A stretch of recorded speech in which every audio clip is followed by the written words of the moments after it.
Welcome back to the Daily Mastermind. I hope you're having a great morning. My name is George Wright III. I am your host, and I want to get you started today with the Daily Mastermind mobile quote of the day. You'll probably see this if you're in Instagram, but also if you got the free mobile app download from Apple or Android. And the quote of the day is from Alexander Graham Bell, and it says, "Concentrate all your thoughts upon the work at hand.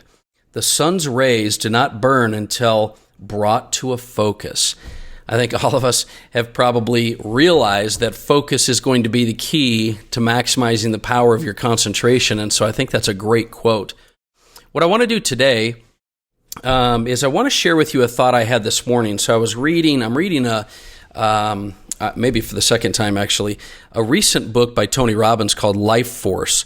It's a brand new book. It's all about increasing your energy, strength, vitality, health span. And it's just chock full of information on everything for health and life and vitality. But there's a chapter towards the end that I thought was just really, really helpful. And it talks about the emotional home that we all create. And this is internally, an emotional home.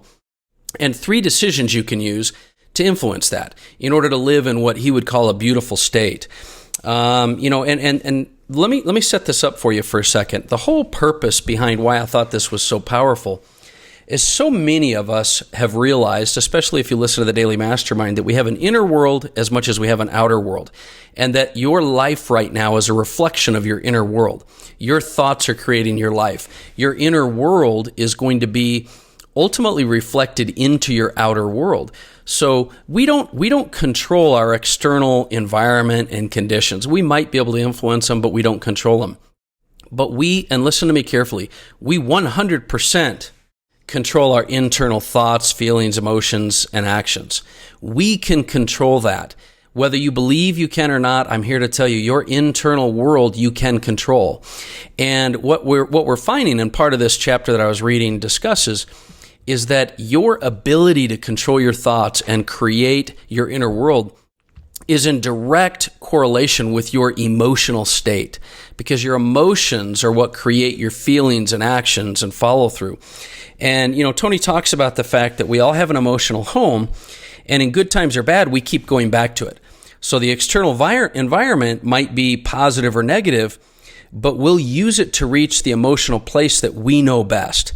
And the most important thing to remember is that the quality of your life, and listen to me real carefully here, the quality of your life is basically, the quality of your habitual emotions, meaning the quality of your life is in direct proportion to what you generally go back to for a baseline of emotions. You know how some people are more angry, some people are more anxious, some people are more depressed. Some people are just always happy. Some people are always, optimistic. You know what I'm talking about.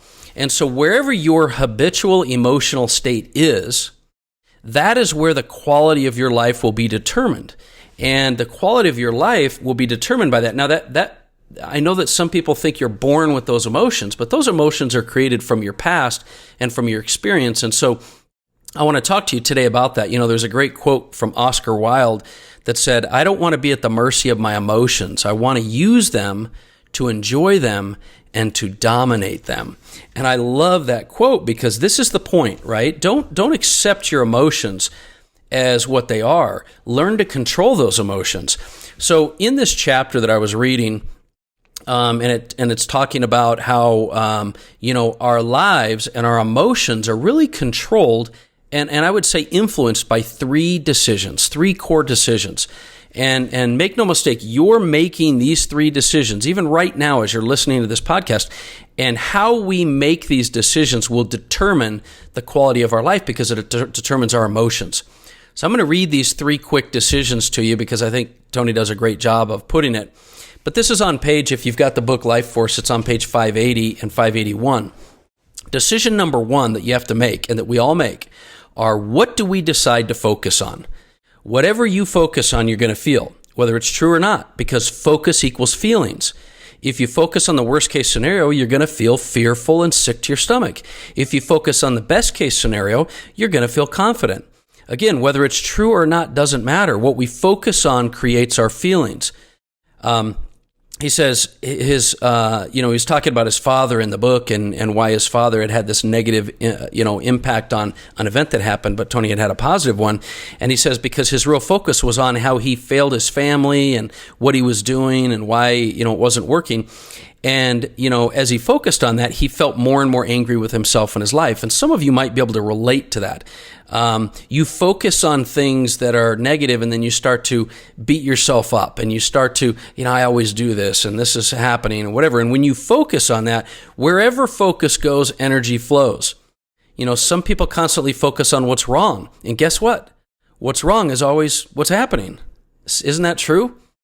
So the first decision is, what do you decide to focus on? The second decision is, what does this mean? So as soon as we focus on something, our brain has to, make this decision. What does this event mean? And this choice directly controls your quality of life and your thoughts. Because as soon as your brain focuses on something, we give it meaning. And whether that meaning is positive or negative completely shapes our life through our actions. For example, when something happens that has that's sort of a big problem in your life, only you get to decide the meaning of that event. No event has meaning except for what you give it. And, is God punishing me, or is God challenging me, or is this problem a gift, or is it something that's going to help me grow? You decide what to do with that.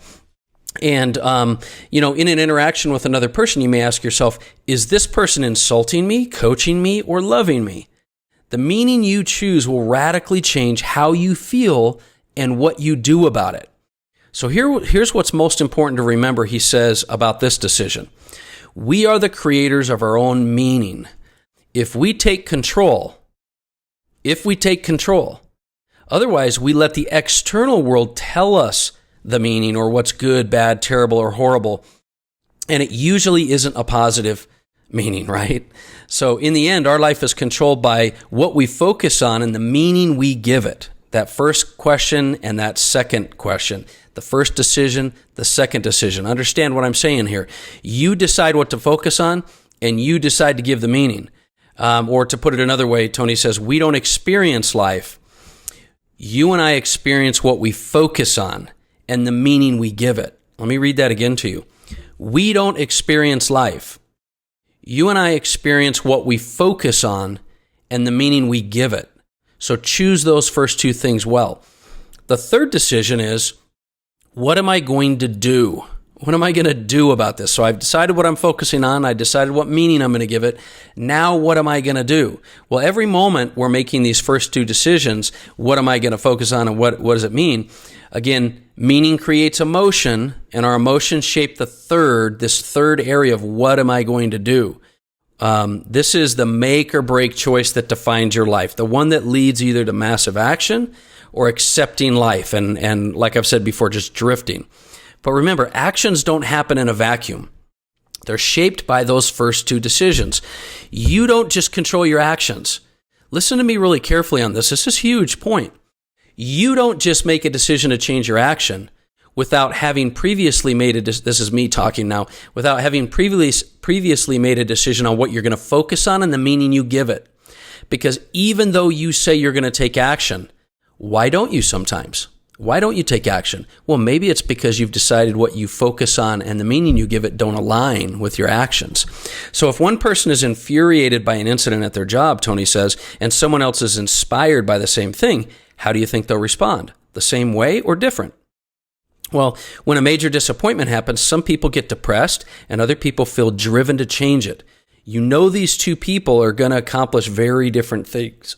So these are decisions that we're literally making moment to moment. The problem is that most people make them unconsciously.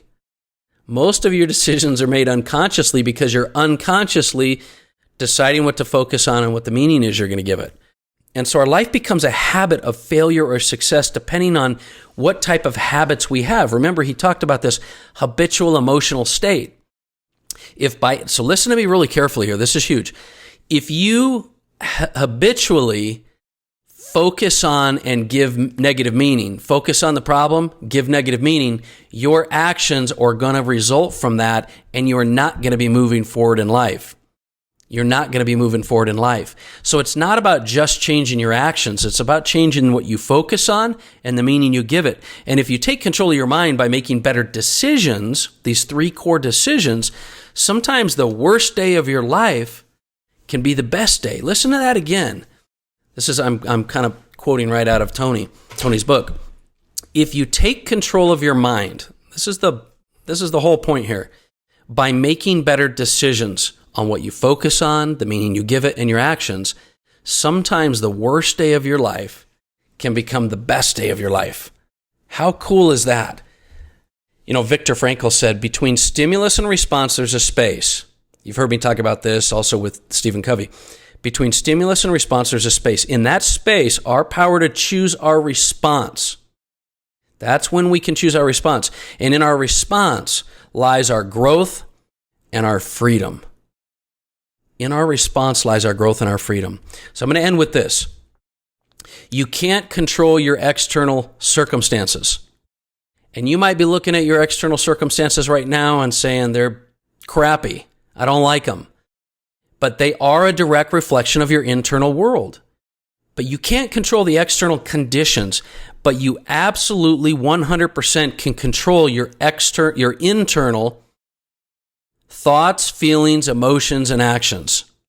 You get to decide what you focus on. You choose what meaning you give it, and you choose your actions of what you're going to do about it. There's no question. Now, I'm telling you right now, I believe that you have the ability to start creating your best life right now. It's never too late to start living the life that you were meant to live. But you've got to make the decisions to be consciously creating your life through what you focus on, the meaning you give it, and the actions you take. Don't let it just happen without you. Don't let it just be a subconscious pattern, because chances are your subconscious emotional habitual state isn't positive. Because if it's being influenced at all by the outside world, it's negative. And so choose to live what Tony would say in a beautiful state. Choose to focus on the positive. Choose to give a positive meaning to things, and choose to take action based on those first two things. The good side of things, the positive side of things, and the good meaning. And then your actions will follow suit. Rather than trying to focus on your actions, focus on those other 2 and get those 3 things right in your life. That's my message for today. I hope it's helped you. Do me a favor and share this podcast. If you've gotten value, if you've gotten something out of this message, share it. Help us to grow the show. And I'd love to hear from you. Hit me up on the Daily Mastermind on Facebook or Instagram. DM me. Always take emails at george@g3worldwide.com. I've responded to lots and lots of listeners on their problems that they're dealing with. I'd love to help you, and I hope you have an amazing day. My name's George Wright III, and this has been the Daily Mastermind. Talk soon.